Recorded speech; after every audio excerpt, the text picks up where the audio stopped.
What's going on YouTube? Taylor Prentice back here with another video, and this video is going to be on some streetwear brands that have fell off since I've been into clothes or whatever. So let's get into it. If you guys are distracted by my eye, I'm sorry. I'm not really sure what's going on. It's just been super red and dry and like swollen and hard to keep open, but hopefully that's not too much of a annoyance for this video. But let's get back to it. So when I say these brands fell off, I actually don't know like in terms of sales how they're doing. Just in my eyes, it seems like they've lost popularity and they've become brands that I really wouldn't shop with or like just really wouldn't wear in general. There's a couple pieces for most of these brands that I still would wear. So if you're into any of these brands, don't act like I'm like just hating on everything that you wear, because pretty much every brand has cool stuff if you can find the right pieces.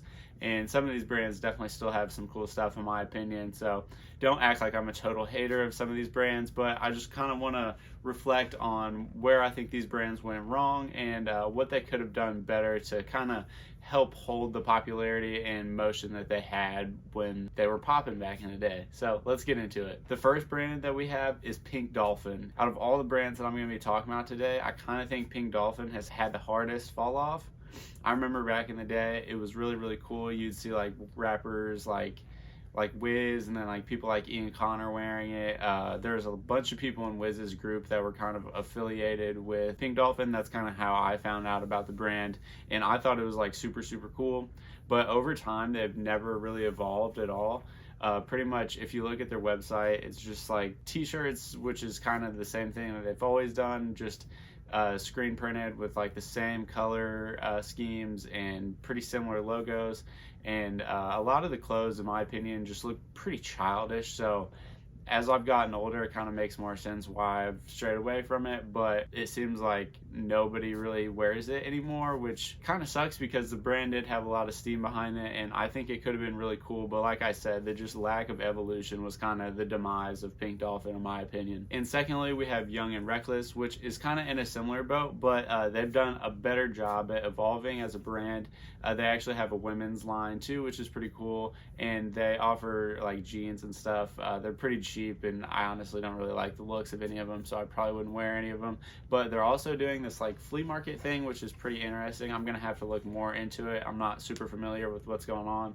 I was just doing some research for this video, so I was on their website, and it looks like they just have like some vintage pieces. Maybe some of them they've put their own like spin on, but it looked like everything was like $40 or whatever. So it could be a cool way for people to be able to buy vintage clothes for like a set price, which a lot of times it's hard to find vintage pieces that are cool and aren't like outrageously expensive, because people love to tax on that stuff. So when I saw that on their website, that made me really hopeful for them that maybe they're creating like a new business wave, because that's something I haven't seen a brand like that do. Like you see like Round 2, and then Round 2's kind of created their own brand off of that, but you haven't seen really any like established like printable clothing brands kind of transfer into the resale like vintage clothing market. So I think that would be really cool to see what they're able to do with that, and to see how that affects their brand as a whole. And next we have Black Scale. So Black Scale was like really cool when A$AP Rocky was coming out with like Peso and stuff. That's how I found out about the brand. It was definitely like that 2012 like 14ish like Tumblr era type of clothing. It was kind of like similar to like Ben Trill and like Pyrex and that kind of stuff, but yeah, the brand used to be like super cool, and I used to always want pieces from them. And now that stuff from the Tumblr era has just kind of lost its cool, and some of the fonts they use and stuff just look kind of tacky. I do think they do a better job in terms of having like a cut and sew brand and having more unique pieces versus brands like Pink Dolphin and Young and Reckless. But I just don't think their designs are very like up to date. I feel like they were very on trend for the like early 2010s, and obviously it's been like 10 years, so it's kind of time for them to move on and find some like new fonts and stuff, I think personally. But like I said, for most of these brands, I have no idea how they're doing sales wise, so they could be killing it and just know their market and their niche. But I really don't see Black Scale being worn by anyone, especially anyone like notable in the fashion scene. So I would imagine they've kind of fallen off. But who knows? And last on this list is Tindeep, and Tindeep is another brand that A$AP Rocky put me on. Tindeep was really, really cool back in the day. I remember it was on like Karmaloop and stuff back when that was like popping, and it just kind of simmered down, I feel like. But I was actually looking at Tindeep's website earlier today, and they have some really cool stuff. They've got some really cool balaclavas, and they have like a sweatshirt that I would probably wear, and it seemed like there's a bunch of decent stuff on there. And from what I've seen in person and like felt their clothes, they've all been high quality, but that was a couple years ago, so I'm not sure if the quality's changed or anything. I would imagine it's still pretty on par, but I do think the brand has lost kind of some of that popularity and hype that it had back in like the Karmaloop days, back when I feel like it was really, really popping. I still think it's actually a pretty cool brand, and I wouldn't be surprised if it was one of those brands that had like a resurgence. You've seen like True Religion kind of have a comeback here recently, so I wouldn't be totally surprised if a brand like Tindeep was able to make a cool comeback, because they do make high quality pieces. They do a lot of cut and sew. It's not just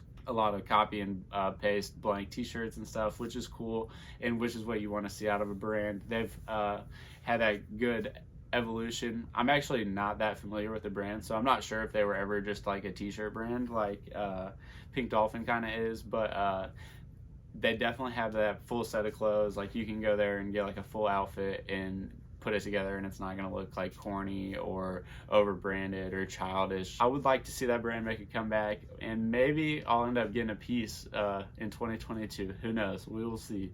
But yeah, that's pretty much it for this video. If there's any brands that you guys know about that you think kind of fell off down below, let me know. I'd kind of thought about mentioning Diamond, but the more I thought about it, Diamond has actually done pretty well.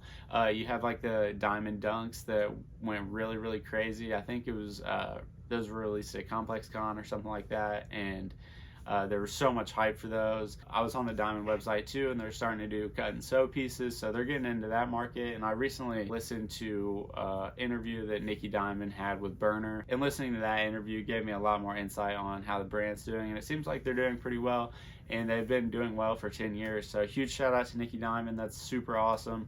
I hope the brand keeps continuing to be successful, and I hope all these brands kind of have their comeback. Like I said, I do think Tindeep is the one out of all of these that I think would have the most likely chance to have a good comeback, but you never know what will just come back and pop off. So I hope you guys enjoyed this video. Thank you so much for watching, and have a good one. Oh, and happy 2022.